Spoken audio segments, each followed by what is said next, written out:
Good morning, friends.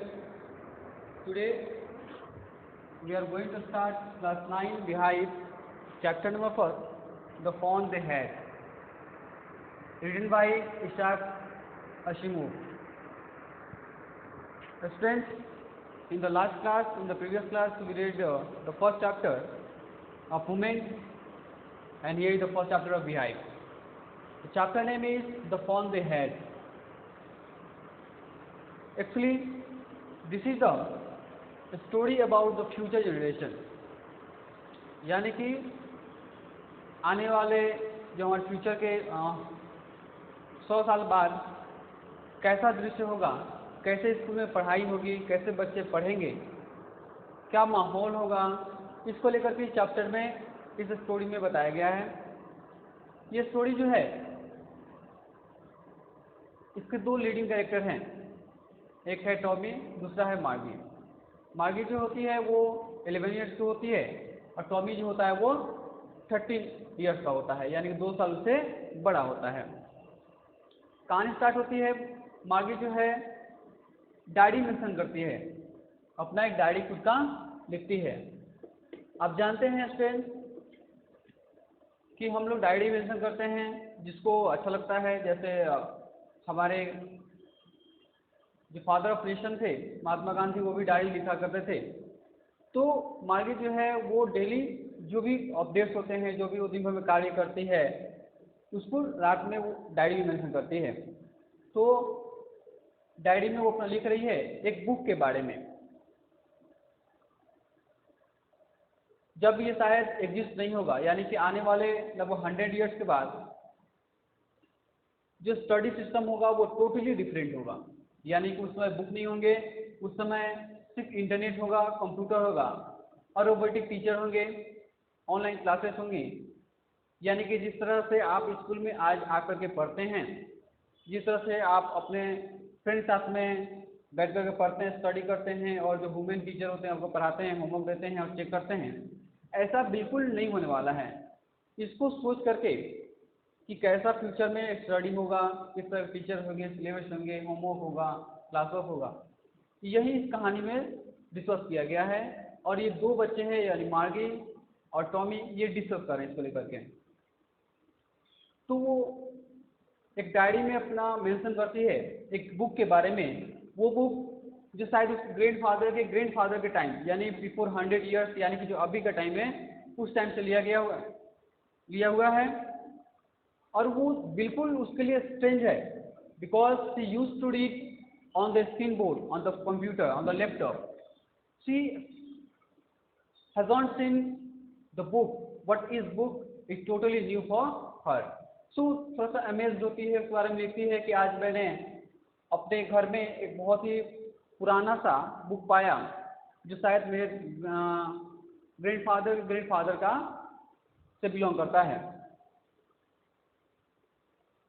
तो मार्गी जो है वो ऑलरेडी स्कूल को बहुत ज़्यादा हेट करती है।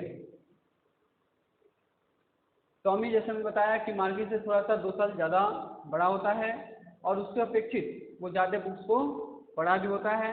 और वो इस बात को कहता है कि कंप्यूटर जो है वो किसी भी बुक से बेस्ट है, क्योंकि उसमें बहुत सारे फायदे हैं। एक तो आपको कहीं जाना नहीं है कहीं पढ़ने के लिए। दूसरी बात ये कि कंप्यूटर सेट में आप हज़ारों तरह के किस्म के, हज़ारों कहानियाँ, हज़ारों क्वेश्चन आंसर जो है मिल सकता है बहुत आसानी से। बट आपको बुक में सिर्फ एक ही सब्जेक्ट से रिलेटेड या कुछ कहानियाँ या कुछ क्वेश्चन आंसर दिए गए होते हैं। तो ये कंपेरिजन तर्क जो है वो यहाँ पे किया जाता है इन दोनों के बीच में। उसके बाद एक्चुअली कारण क्या होता है, जो मार्गी होती है वो अपने स्कूल को हेट करती है। कारण ये होता है कि उसका जो ज्योग्राफी टीचर होता है, और उस समय ज्योग्राफी टीचर जो है उसका कौन है, एक रोबोटिक टीचर है। रोबोट जो है उसका ज्योग्राफी टीचर है, और वो उसको ज्योग्राफी पढ़ा रहा है और बार बार वो पढ़ा रहा है उसको लेकर के, उस सिलेबस को लेकर के टेस्ट ले रहा है। लेकिन जो मार्गी है वो लगातार बहुत खराब से खराब करती जा रही है और इसको लेकर बहुत ज़्यादा वो स्कूल से हेट करती है। लेकिन उसकी मॉम जो है वो थोड़ा चिंतित हो जाती है इसको देख करके कि वो उनकी जो लड़की है मार्गी, वो बहुत ही बेकार करती जा रही है, लगातार उसका जो पोजीशन है वो डिक्रीज होते जा रहा है। तो वो मार्गी को और उसके टीचर को लेकर के काउंटी इंस्पेक्टर के पास जाती है। अब ये काउंटी इंस्पेक्टर कौन है? ये भी एक रोबोटिक ही है, और ये एक मैकेनिकल रोबोटिक है, जहाँ पे उसके ज्योग्राफी के टीचर को उस माँ के द्वारा ले जाया जाता है। जैसे ही वो लेकर के जाती है, फिर वो जो काउंटी इंस्पेक्टर होता है मार्गी को एक एप्पल देता है खाने के लिए, और उसको थोड़ा सा लाता है, उसे पेशेंस दिलाता है। मार्गी को यहाँ बिलीव होता है कि शायद उसका जो ज्योग्राफी का टीचर है वो रिटर्न फिर नहीं आ पाएगा, यानी कि जो काउंटी इंस्पेक्टर जिसके पास उस रोबोटिक टीचर को ठीक कराने के लिए आई है, वो उसके जो एक्चुअल प्रॉब्लम है उसको समझ नहीं पाएगा, उसको ठीक नहीं कर पाएगा, क्योंकि अब धीरे धीरे उसका जो कॉन्फिडेंस था ज्योग्राफी को लेकर वो लो होते जा रहा था, डिक्रीज होते जा रहा था। और शायद यही कारण था कि उससे ज्योग्राफी को लेकर के कुछ दूरियां बन गई थी। तो ये भी नहीं चाहते थे कि ज्योग्राफी का टीचर फिर से ठीक हो जाए। बट ऐसा कुछ नहीं होता है। जो काउंटी इंस्पेक्टर होता है 1-1.5 घंटे उसको समझता है, और 1-1.5 घंटे के समझने के बाद में उसको बना करके फिर से लौट करके आता है और बताता है, उसके मॉम से बोलता है कि एक्चुअली जो मार्गी है उसमें कोई गलती नहीं, कोई फॉल्ट नहीं है। फॉल्ट ये है कि ज्योग्राफी टीचर है, मैकेनिकल टीचर, उसका जो स्ट्रीम था वो ज़्यादा, उसका जो लेवल था वो ज़्यादा हाई हो गया था, यानी कि वो जिस क्लास में थी या जिस एज में थी उसके एज से वो ज़्यादा उसका लेवल चला गया था। और शायद यही कारण था कि जो वो कुछ पढ़ा रहा था या फिर जो उससे क्वेश्चन कर रहा था, उसका टेस्ट ले रहा था, उसका आंसर मार्गी नहीं कर पा रही थी। तो मैंने क्या किया है, उसके लेवल को लो कर दिया है और इसके एज में यानी कि 10-11 ईयर्स के लेवल में ला करके मैंने फिक्स कर दिया है। अब मार्गी को कोई प्रॉब्लम नहीं होने वाली है। यही कारण, यही चीज़, यही घटना हमारे साथ में एक बार और पहले हुई थी, जब उसके हिस्ट्री टीचर के साथ में इस तरह कोई प्रॉब्लम हुआ था, और फिर उसे अपने हिस्ट्री टीचर से काफ़ी लंबे समय तक विचार करके रहना पड़ा था। तो कुछ ऐसा ही वो सोच रही थी कि शायद वो फिर से अपने टीचर को ना पाए, लेकिन ऐसा कुछ नहीं होता है, वो बिल्कुल इम्प्रूव हो जाता है और फिर उसे मिल जाता है। इस बात में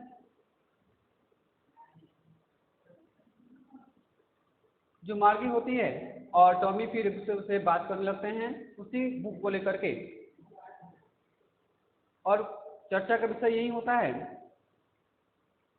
कि स्कूल, क्योंकि उस बुक में स्कूल की चर्चा की गई होती है, वो जो बुक मिला होता है उसमें स्कूल की चर्चा की गई होती है। तो जैसे ही टॉमी उस बात को कहता है कि टॉमी से पूछती है मार्गी की इसमें क्या लिखा हुआ है, तो टॉमी बताता है कि इसमें स्कूल के बारे में लिखा हुआ है। जैसे मैंने आपको बताया कि टॉमी जो मार्गी है वो स्कूल को बहुत ज़्यादा हेट करती है, तो कहती है कि व्हाट, ये स्कूल में क्या लिख सकते हैं, I don't like a school. तो कहता है नहीं नहीं, तुम बिल्कुल गलत समझ रही हो। स्कूल जो है जिस टाइम का, अभी का जिस टाइम का स्कूल है, जिस तरह का स्कूल है, आज से 100 साल पहले उस तरह का नहीं था, आज से बिल्कुल अलग था, भिन्न था। जैसे कि आज की स्कूल की व्यवस्था आप जानते हैं, बताता है कि एक टीचर होते हैं जो पार्टिकुलर सब्जेक्ट पढ़ाते हैं, और एक खास तरह के बिल्डिंग में रहते हैं जहाँ पे सभी बच्चे जाते हैं, और लगभग एक ही उम्र के, एक ही क्लास के बच्चे एक खास वार्ड में बैठते हैं, रूम में बैठते हैं, और सबको एक ही नॉलेज दिया जाता है, सबको एक ही पढ़ाई की जाती है, कराई जाती है। तो फिर जो मार्गी है वो कमेंट करती है कि मेरी माँ कहती है कि जो टीचर होने चाहिए वो बहुत ही एक्सीलेंस होने चाहिए, उसके पास हर एक बच्चों को अलग अलग उसकी मेंटलिटी समझ में आनी चाहिए, उसके हर एक यदि टीचर होगा तो फिर हर एक बच्चों को कैसे उसकी कैपेबिलिटी के अनुसार वो समझा पाएगा। तो बताता है कि नहीं नहीं, एक्चुअली क्या है कि जो बच्चे होते थे पहले, यानी कि 100 ईयर्स स्कूल, 100 से पहले जो स्कूल होते थे, यानी कि अभी का जिस टाइम का स्कूल में हम लोग पढ़ रहे हैं, आप लोग पढ़ रहे हैं, उसमें क्या होता है सेमी एज के बच्चे और सेमी क्लास के बच्चे पढ़ते हैं। तो फिर टीचर को पर्सनलाइज करके नहीं पढ़ाना होता है, सब एक ही क्लास के बच्चे पढ़ रहे होते हैं, इससे कोई दिक्कत नहीं होता है।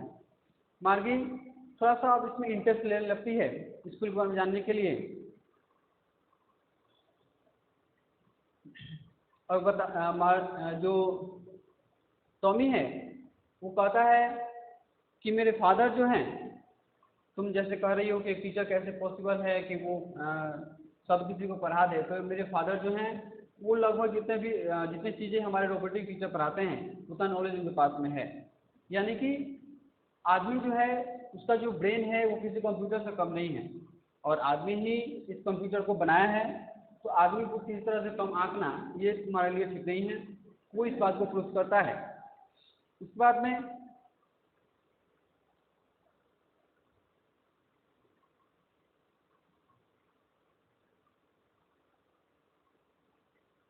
तभी उसकी मॉम जो है जो किचन में काम कर रही होती है उसको कॉल करती है और बताती है कि मार्गी तुम्हारे स्कूल का टाइम जो है हो गया है, तुम्हारे टीचर जो है वो उनके आने का टाइम हो गया है। उसके टीचर जो है वो रोबोटिक टीचर कभी भी लेट नहीं आते हैं, ऑन द एग्जैक्ट टाइम ही कम्स टू टीच। तो फिर उसको स्कूल जाना होता है, और इसका जो स्कूल होता है वो कहीं और जगह नहीं होता है, बस उसके कमरे के बिल्कुल सामने वाले रूम में होता है, जहाँ पे वो जाती है। उसके टीचर जो है उसको ऑटोमेटिक क्लास लेना शुरू करते हैं। वो कहते हैं कि जो मैंने प्रीवियस डे को तुम्हें होमवर्क दिया था उसको जो उसका स्लॉट है उसमें भरो, उसको फिल करो, अपना होमवर्क कंप्लीट करो, दिखाओ, और फिर आज की पढ़ाई जो है वो स्टार्ट होगी। वो एडिशन शायद पढ़ाना शुरू करते हैं। लेकिन उस पूरे दौरान जब वो पढ़ा रहे होते हैं तो मार्गी का जो माइंड होता है वो उस बुक की तरफ में होता है, वो उस स्कूल के बारे में सोच रही होती है। वो स्कूल जहाँ पे बच्चे पढ़ा करते हैं, जहाँ पे सभी बच्चे एक साथ पढ़ा करते हैं, एक साथ बैठा करते हैं, एक साथ में गॉसिपिंग करते हैं, एक साथ में खेलते हैं। तो वो सोच रही होती है कि कितना इंटरेस्टिंग होगा वो टाइम जब सारे बच्चे एक साथ में बैठ कर पढ़ते होंगे, सारे बच्चे एक साथ में खेलते होंगे, एक साथ में बैठ के खाना खाते होंगे, एक साथ में घर जाते होंगे, और स्कूल से फिर घर से स्कूल और स्कूल से घर को जाते होंगे। तो वो टोटली टाइम जो है उसके टीचर एक तरफ पढ़ा रहे हैं, और वो टोटली टाइम में उसका दिमाग में यही चल रहा होता है कि वो कैसा फन होगा। और इसी को लेकर के यहाँ पर लिखा गया है द फन दे हैड।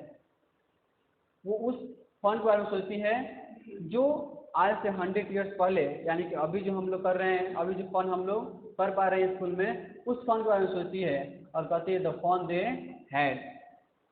तो यहाँ पे जो चैप्टर है वो कंप्लीट होता है। Thank you my students.